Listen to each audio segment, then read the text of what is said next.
오늘도 값없이 베풀어주신 하나님의 끝없는 은혜를 누리며 승리하는 꿈미래 모든 분들이 되기를 소망합니다.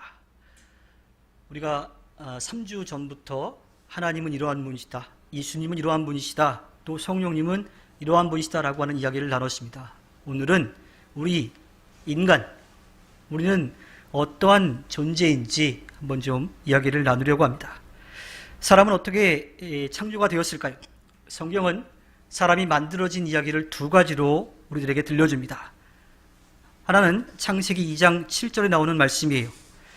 주 하나님이 땅의 흙으로 사람을 지으시고 그 코에 생명의 기운을 불어넣으시니 사람이 생명체가 되었다.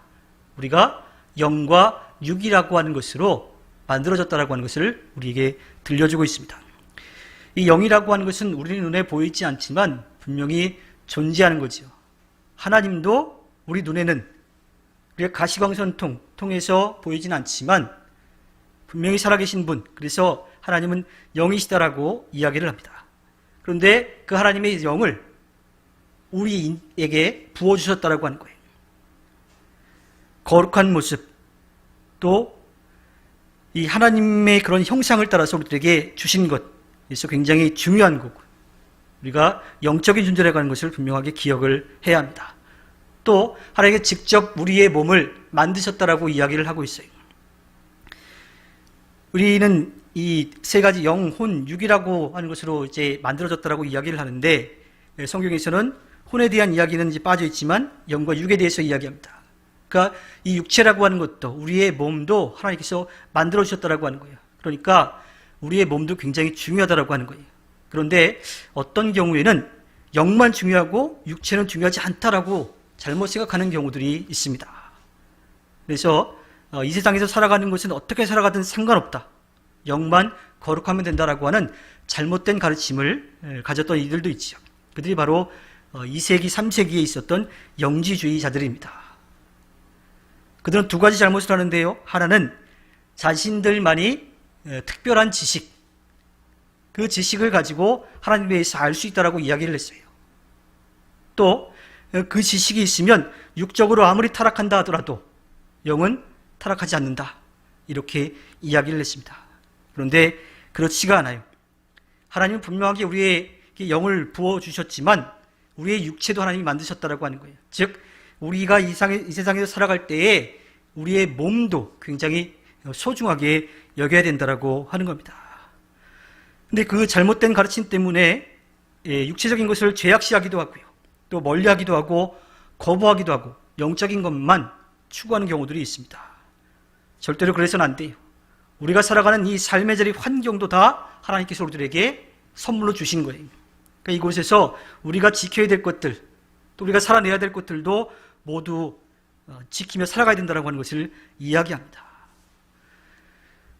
또 이 창세기 1장 오늘 말씀 가운데 26절, 27절에서 하나님은 우리를 만드신 목적에 대해서 이야기하시죠.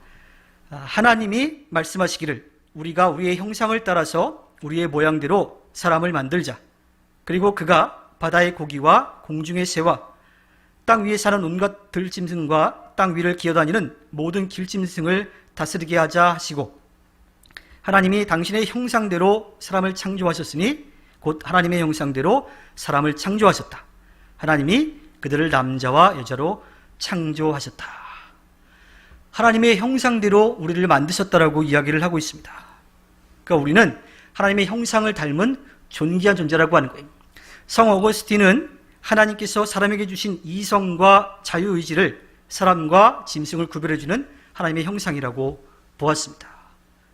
지식, 생각하는 것, 만들어내는 것, 또 선택할 수 있는 것, 이것을 하나님의 형상을 닮은 것이라고 이야기를 하죠.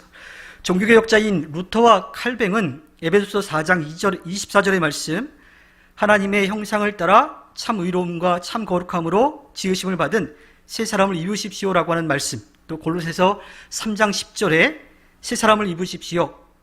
이 새 사람은 자기를 창조하신 분의 형상을 따라 끊임없이 새로워져서 참 지식에 이르게 됩니다 라고 하는 그 두 가지의 말씀을 통해서 하나님께서 사람에게 주신 의와 진리와 거룩함, 특히 지식, 이 지혜를 통해, 지혜가 하나님의 형상이라고 그렇게 이야기를 합니다. 또 칼바르트라고 하는 신학자는요, 나와 하나님, 또 나와 이웃과의 그 관계를 통해서 그 관계를 형성하는 것 자체가 하나님의 형상이라고 그렇게 이야기를 하기도 합니다.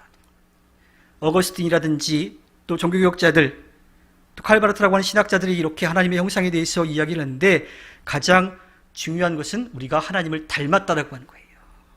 그러니까 우리 안에 있는 거룩한 것들, 선한 것들은 다 하나님의 형상이라고 하는 겁니다. 그래서 우리는 사랑, 자비, 정의, 진리, 그리고 성결의 품성을 지닌 존재이죠. 그렇게 하나님이 우리를 영과 육으로 또 하나님의 형상을 따라서 만드셨는데 그렇게 만드신 거로 끝내는 것이 아니라 그렇게 만드시고 우리들에게 귀한 일을 맡겨주셨어요. 오늘 창세기 1장 28절의 말씀이죠. 하나님이 그들에게 복을 베푸셨다. 하나님이 그들에게 말씀하시기를 생육하고 번성하여 땅에 충만하여라. 땅을 정복하여라. 바다의 고기와 공중의 새와 땅 위에서 살아 움직이는 모든 생물을 다스려라 하셨다.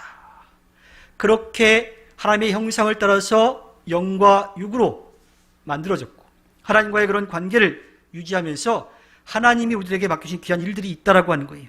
그것은 하나님께서 만드신 이 아름다운 세계를 잘 보존하고 지켜가라고 하는 겁니다. 우리가 생각할 때 하나님이 그냥 세상을 이렇게 만들어 놓으시고 우리가 살게끔 하셨다라고 쉽게 생각할 수가 있는데 사람을 맨 마지막에 만드신 이유에 대해서 제가 예전에 말씀드린 적이 있죠. 하나님이 우리를 사랑하시기 때문에 우리가 살아갈 수 있는 모든 환경을 다 만들어 주셨다라고 하는 거예요. 그만큼 우리를 사랑하신다고 하는 거고 또 우리를 하나님의 형상대로 만드셔서 그것을 다스리도록 그렇게 일을 맡겨주신 거죠.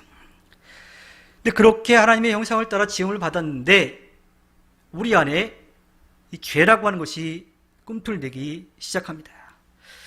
사실 하나님의 형상대로 지음을 받아서 우리는 거룩하고 진실한 존재, 믿을 만한 그러한 존재였는데 죄가 우리 안에 들어오기 시작하면서부터 하나님의 형상들을 잃어버리기 시작하는 거죠. 아담과 하와가 처음에 하나님과 만났던 이야기들을 좀 생각해 보면 될 거예요. 아담과 하와는 에덴 동산을 거니면서 다닐 때 하나님이 부르시면 저 여기 있어요 하고 하나님을 만났어요. 하나님과 대화도 하고 먹고 마시고 쉬면서 평안한 삶을 살았습니다. 그렇게 하나님과 이 사랑의 관계를 계속 유지하며 살게 되었던 거죠. 그런데 문제는 죄가 들어오면서부터 하나님과의 관계가 깨어지기 시작합니다. 그 죄가 들어오기 전에는 하나님과 편하게 아무 거리낌 없이 만날 수 있게 되었는데 하나님의 거룩한 성품을 그 하나님의 거룩한 형상을 가지고 하나님과 사랑의 관계를 유지할 수 있었는데 죄가 들어오면서부터 그것이 깨지기 시작하는 거예요.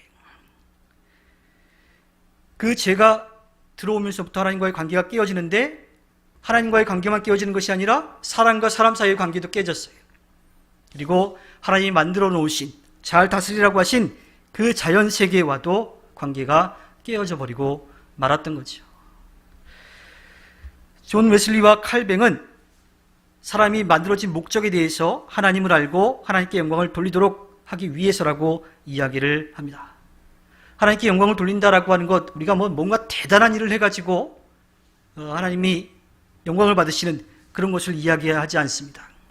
하나님의 뜻이 무엇인지를 알고 그 뜻에 맞는 삶을 살아가는 것, 그것을 통해서 하나님이 기뻐하시는 것, 하나님의 놀라운 역사가 이 땅 가운데 보여지는 것, 그것을 하나님께서 영광을 받으시는 것으로 우리가 생각을 할 수가 있죠.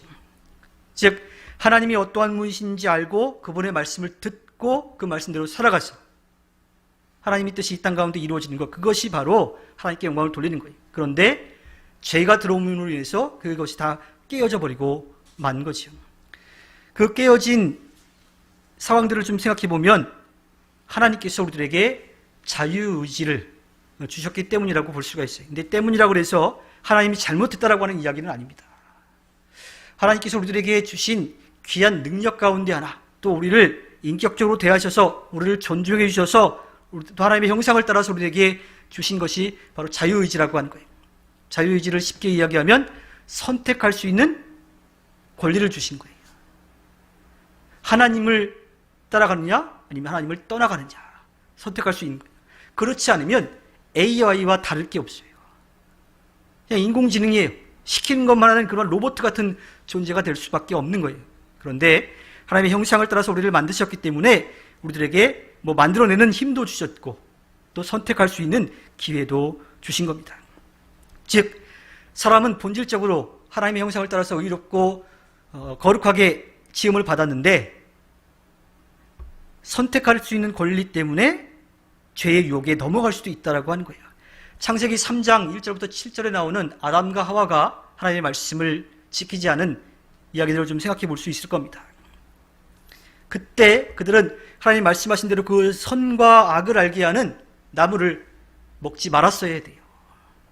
그런데 사탄의 유혹에 넘어가서 의심을 가지고 하나님이 하지 말라고 하신 일을 선택을 해본 거죠. 그 하나님의 말씀을 따르지 않았기 때문에 그에 따른 책임을 질 수밖에 없게 되었습니다. 그 이야기를 떠올려 보면 그런 질문을 할 수가 있어요. 왜 하나님께서 그 선과 악을 알게 하는 나무를 만들어 놓으셔가지고 또 선택할 수 있게끔 해가지고 죄가 이 땅 가운데 존재하게끔 만드셨는가?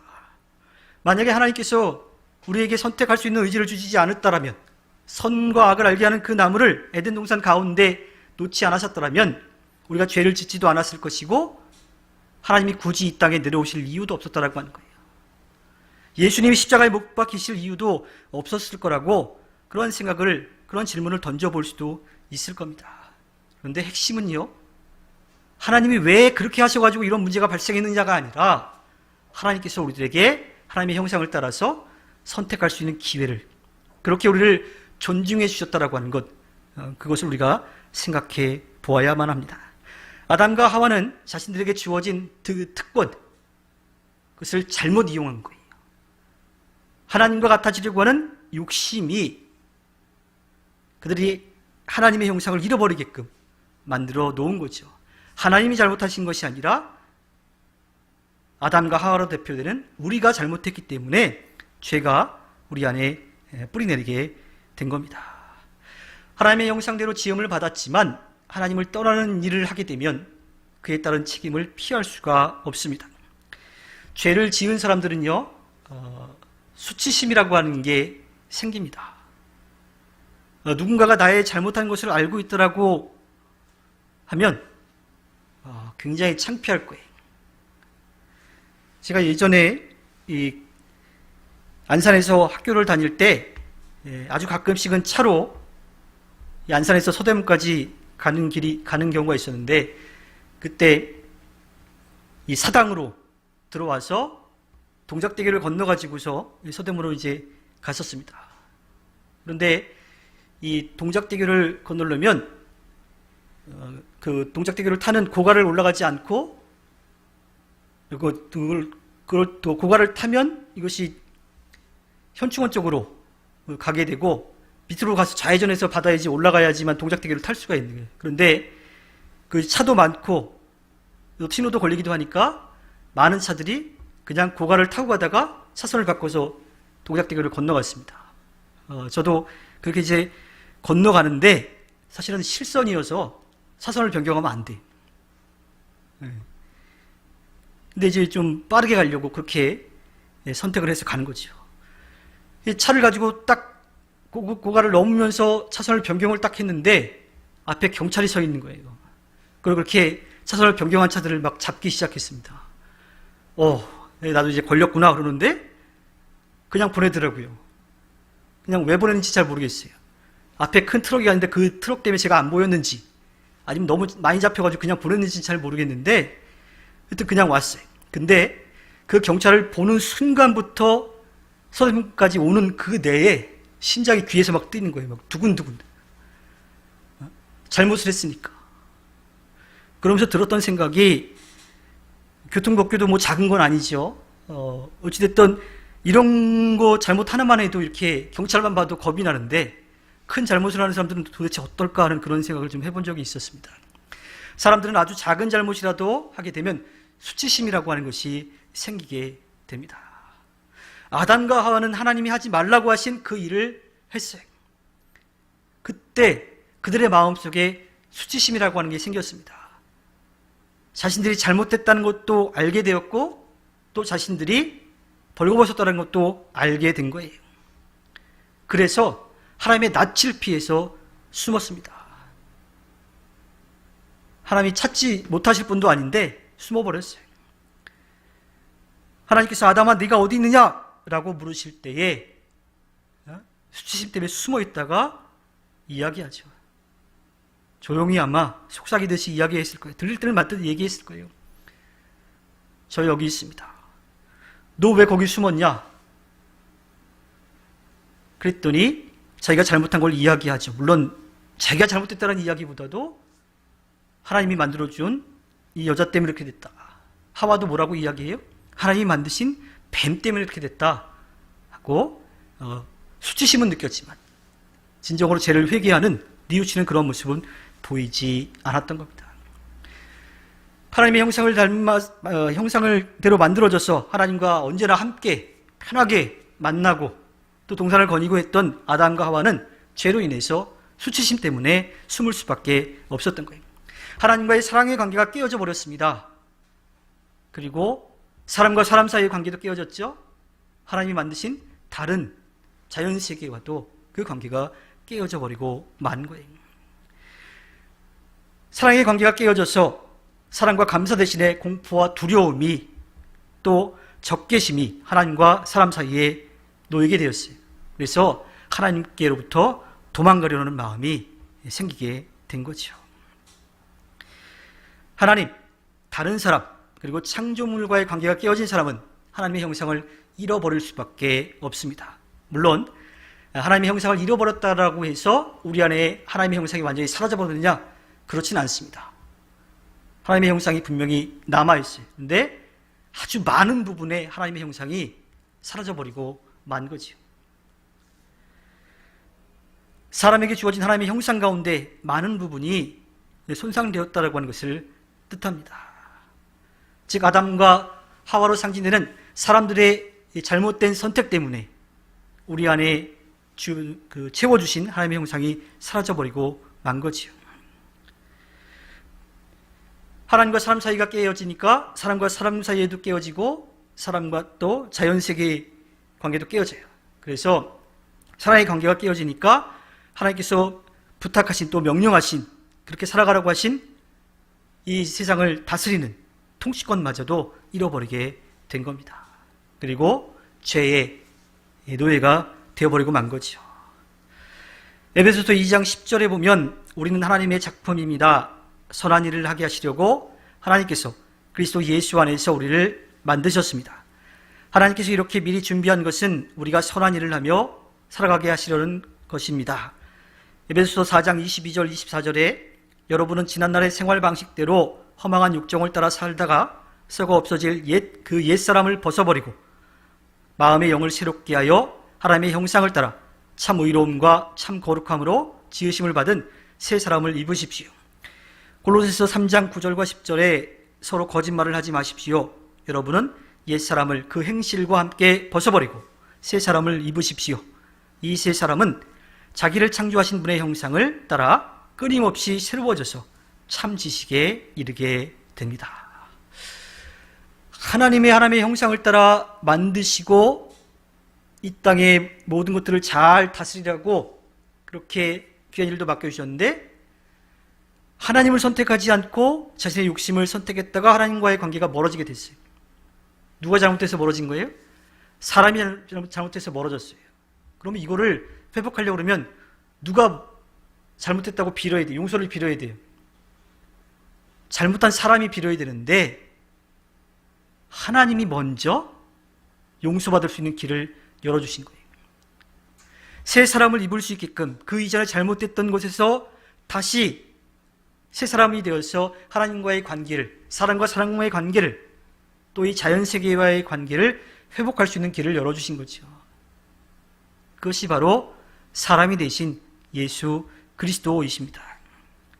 하나님께서는 자신의 아들을 통해서 우리가 다시 회복할 수 있는, 새 사람을 입을 수 있는 길을 열어주신 겁니다. 우리 스스로 그것을 해결할 수가 없어요.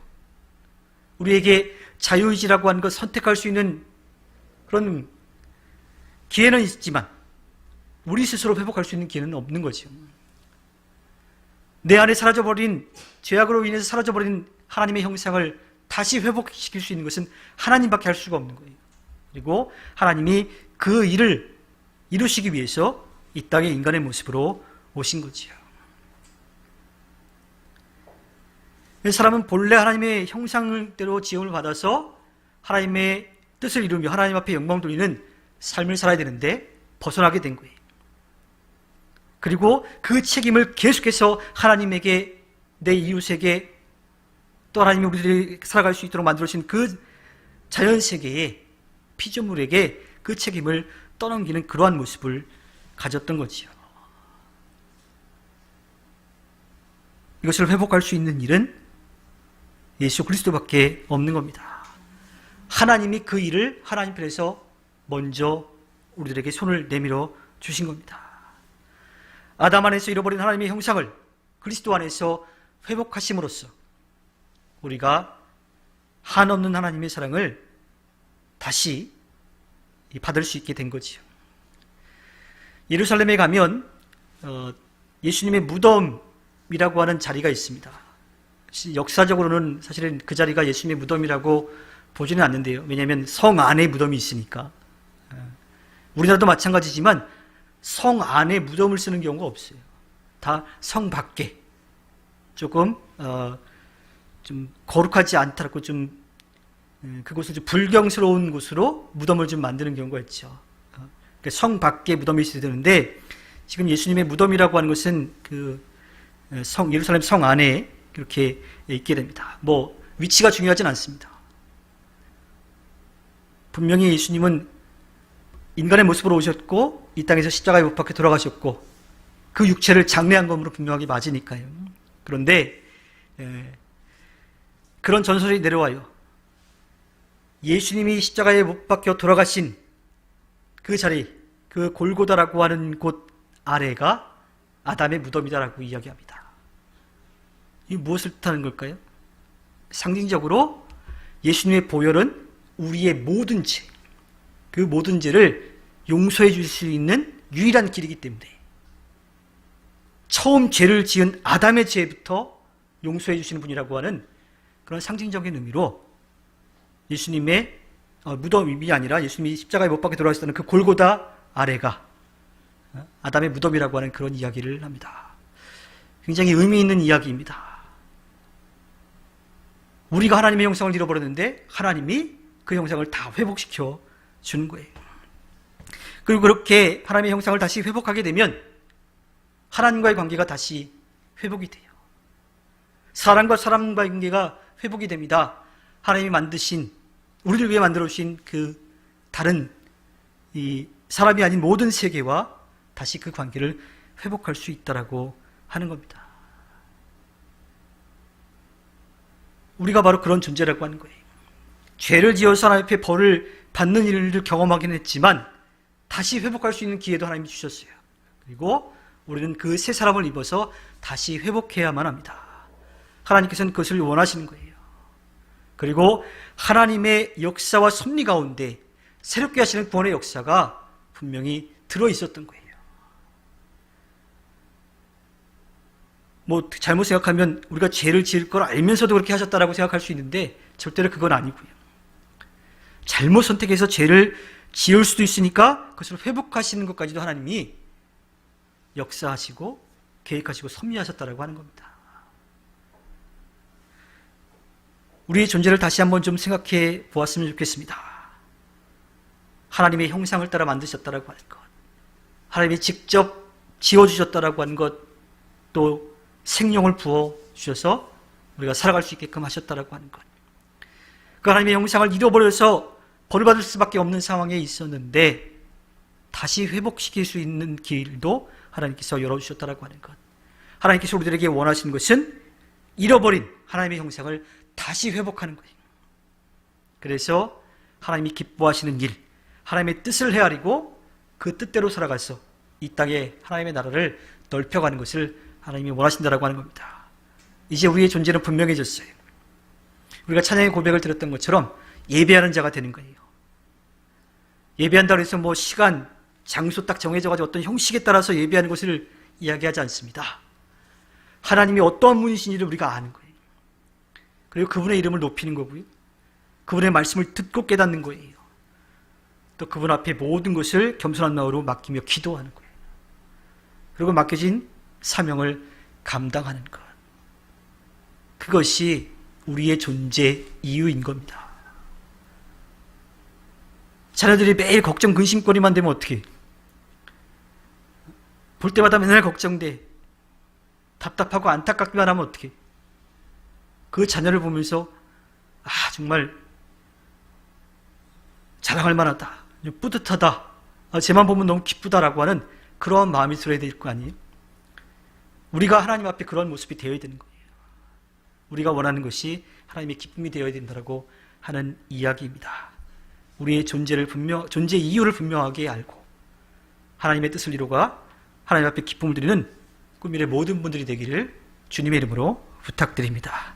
기도하겠습니다.